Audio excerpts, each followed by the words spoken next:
এই WhatsApp guys, কি অবস্থা? কেমন আছেন? আশা করি সকলে আছেন ভালো। তো আমরা আসছি আবারও সেই রুবেল ভাইয়ের দোকানে।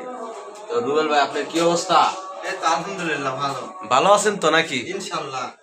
তো রুবেল ভাইয়ের দোকানে অনেকদিন ধরে আসি না, প্রায় 3 দিন হয়ে গেছে নাকি? হ্যাঁ, 3 দিন। 3 দিন হয়ে গেছে। তো রুবেল ভাইয়ের সেলুনের দোকানটা হচ্ছে সাভার ব্যাংক টাউন, বটতলা। তো সবাই আসবেন, আসলে পারে আমাকে পাবেন, ঠিক আছে? চুল কাটাবেন, সব আর চুল মূল কাটাইবেন, নিচু করে সব কিছু কাটাবেন।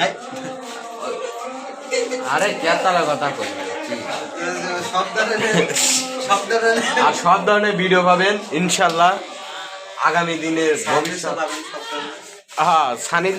সার্ভিস। যাই হোক, আমরা এখন চলে যাচ্ছি আমাদের প্রিয় শাকিব খান। তো শাকিব খানের একটা ডায়লগ দেই, ঠিক আছে? তো রুবেল ভাই আছে। আবে ওই টাটা, আবে দয়াল লগে বেশি পাগল ওস্তা, মাগার রাইতের ঘরে বাতালে ঘুমাবে, মাগার সকাল বেলার জায়গা মাথা গুজে পাবে না আমার জিগার। আবে রুবেল ভাই, মাগার এমন ভাবে চুল কাটছ, মাগার চুল তো আমার বড় হয়ে গেছে গা, মাগার আমার কই কেটে দিব সেটা কয়া দিও।